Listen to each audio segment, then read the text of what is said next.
ഉദയകുമാർ ഉരുട്ടിക്കൊലക്കേസ് 4 പ്രതികളെയും വെറുതെ വിട്ട് ഹൈക്കോടതി. 1-ാം പ്രതിയുടെ വധശിക്ഷ റദ്ദാക്കി. വളരെ നല്ല കാര്യം. ഇങ്ങനെയൊക്കെ പോലീസുകാരെയൊക്കെ നിയമം തന്നെ നിയമപാലകരെ ഇങ്ങനെ സംരക്ഷിച്ചു.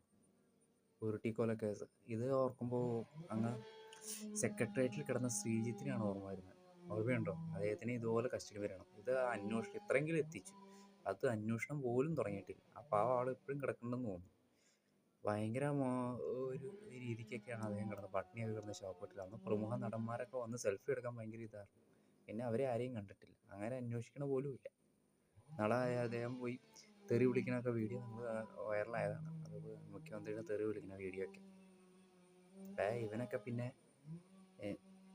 ഇതുപോലുള്ള പോലീസുകാരൊക്കെ എല്ലാവർക്കും ഉരുട്ടിക്കൊല. ഇപ്പോഴും കസ്റ്റഡി മരണത്തിൻ്റെ കേസ് കിടക്കും. കസ്റ്റഡി എടുത്തിട്ട് അടിച്ചതിൻ്റെ കേസ് ഇപ്പോഴും നടക്കും. കോൺഗ്രസ് നേതാവിൻ്റെ മുഖത്തടിച്ചതിന്.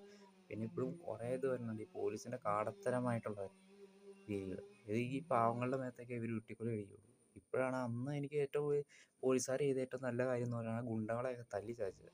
അതായത് പോലീസിനെ ആക്രമിച്ചത്. അതിനോടൊക്കെ തല്ലുന്നതിൽ കുഴപ്പമില്ല. കാരണം അവരൊന്നും ഭൂമിക്ക് ആവശ്യമില്ല. ഇതൊരു നിരപരാധികളൊക്കെ പിടിച്ച് ചുമ്മാ തിരിച്ച് പ്രതികരിക്കാൻ ശേഷിയില്ലാത്ത ആൾക്കാരെയൊക്കെ ആരും ചോദിക്കില്ലെന്ന് തന്നെ ആൾക്കാരെയൊക്കെ ഉരുട്ടിക്കൊല്ലുന്ന കൊല്ലാനൊക്കെ ഇവർക്കുള്ള ഒരു ആവേശം പല ഗുണ്ടകളുടെ മേലെയൊന്നും ഇവർ കാണിക്കുന്നില്ല. വളരെ അപൂർവമായിട്ടുള്ളൂ. എന്നാണ് ശരിക്കും കണ്ടത്. പക്ഷെ എന്നിരുന്നാലും ഈ ഇത്രയും ആൾക്കാരെയൊക്കെ വെറുതെ വിട്ട് നിയമം തന്നെ ഇത്ര ഒരമ്മ അവിടെ ഉണ്ടായിരുന്നു. ആ അമ്മ പാവം അത് ഭയങ്കര വിഷമത്തിലൊക്കെ ആയിരുന്നു. ആ ഒരാളെ വധശിക്ഷ പോലും റദ്ദാക്കി.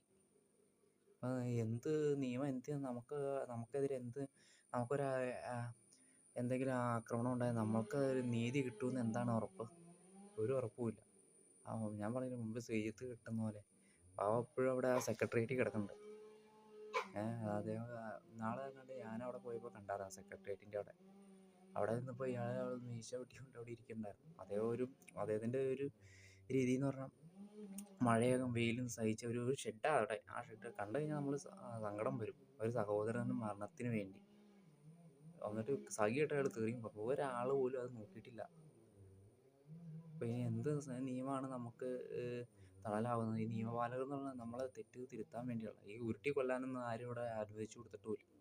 എന്നിട്ട് എന്ത് നിയമം വെറുതെ വിട്ടത്? 1-ാം പ്രതിയുടെ വധശിക്ഷ റദ്ദാക്കി. നമുക്ക് എന്ത് കിട്ടും? നിയമത്തിൽ നിന്ന് നമുക്ക് എന്ത് പ്രതീക്ഷിക്കാം? നാളെ ഇതുപോലെ ആരെങ്കിലും നിരപരാധികളെ പിടിച്ച് തല്ലിക്കൊന്നാലും ഒരു പേരിന് വേണ്ടി ശിക്ഷിക്കും. എന്നിട്ട് അവസാനം കൊണ്ട് വെറുതെ വിടുകയും ചെയ്യും. അത് വേറെ പുതിയൊരു തന്ത്രമാണ്.